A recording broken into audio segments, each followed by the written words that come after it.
One hot desert morning at dawn's early light, while trudging through the sand, I found a piece of paper clutched in a young man's hand.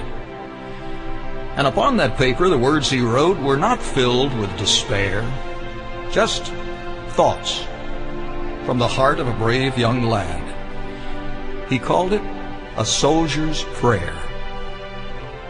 I took the paper from his hand and read it aloud. Will there be a place in heaven for a person such as me, who through youth and the love for life isn't all you'd have me be? I've been a man but a short time now, and I'll ask you this, if I might. Isn't fighting for freedom's cause a fight that's always right? The men I've killed, some things I've done, are not things I've wanted to do, but a job I believe had to be done by we who believe in you. I had those thoughts upon my mind when I heard that deadly sound. Then all around me, one by one, my friends fell to the ground. Somehow, I knew before it hit. Fear ran up my spine. I felt a blast tearing my side. I knew this one was mine. There'll be much grief for loved ones at home when they learn that I'm dead. Please ease their pain and let them know these things that I have said. Time's run out. I can feel death's sting. Oh God, please hear my plea. Let there be a place in heaven for a person such as me. Lord, this is the chaplain. I'm here with this lad. Our country's given the finest it had. We who are older and have studied your word know this boy's prayer is more than just heard.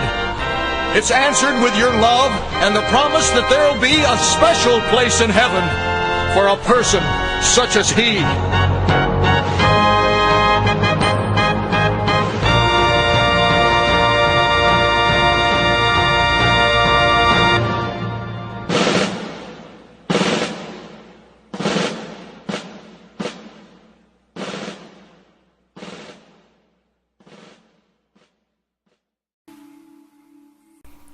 The piece I chose to analyze for the final summative is A Soldier's Prayer by Larry Walker and Tommy Oliver, performed by Dean Jones. I chose this piece because I thought it connected well to the course and the information we learned. I've known about it for a while, and it struck a personal feeling within me. The song is about a young soldier who died in war, and his final thoughts were the thoughts of where he's going to go when he dies. If he's worthy of going to heaven due to all the things he has done as a soldier. He wondered if this was correct and right, if he did it in the name of God. He believed what he was doing was right, but he often questioned himself, and he felt troubled by this question. The song made me specifically think of this quote from the wars that was at the end of chapter 4, before chapter 5. It wasn't said by anyone, but it was in italics, and it was bolded, and it stood out to me. It shows the vulnerability of a human being who thinks that they have done something so wrong, so destructive, that they won't be forgiven, and they only hope to be thought of as human beings, and that they make mistakes. I can imagine all of the psychological distress a soldier can go through with thinking they have killed someone and not feeling that that is right. The poem made me think of the psychiatrist from the short story The Dragon that we read. As a psychiatrist, he had to learn a lot about other people's problems, and it weighed on him heavily, as well as his own problems that he had to deal with. The psychiatrist suffered greatly, and he had a problem with trying to get these problems out of his head at night. This made me think of being a soldier, how you can't get the fact that you're doing something wrong out of your head, that maybe you've killed someone who's innocent and you didn't mean to. Both the soldier and the psychiatrist feel they have a duty to help others, yet it is stressful on themselves. In the story, it says, "He did not want to learn what he was learning. He detached the names from the cases. He took cold showers in the mornings to forget his nightmares. At times he thought he suffered too much, but he persevered through his work." The psychiatrist, a lot like the soldier, had to persevere through their work because it's their obligation.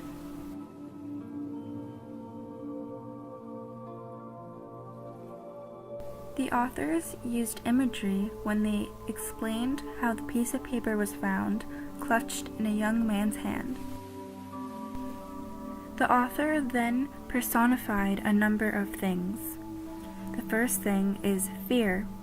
Saying "fear ran up my spine" is personifying the emotion of fear. The author then personifies death, the feeling, to be giving the soldier a sting. Another literary device used is a rhetorical question. He asks many questions throughout the poem that he's asking God, but there are no answers.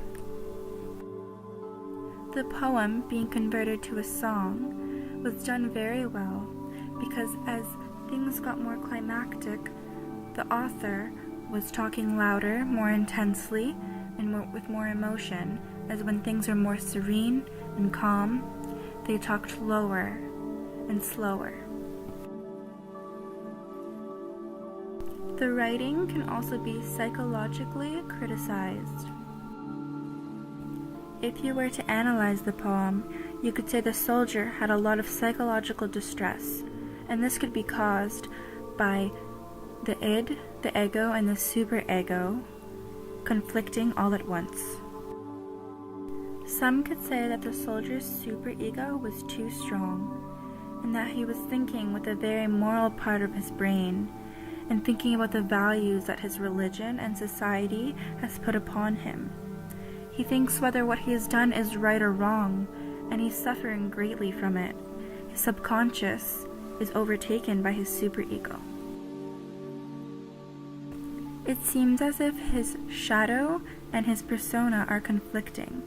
His shadow is his darker side. He feels almost like he's a villain.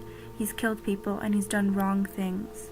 And his persona is what he wants to show others, being a soldier, being brave, fighting for what is right, and he's confused at which is right and if what he's done is wrong.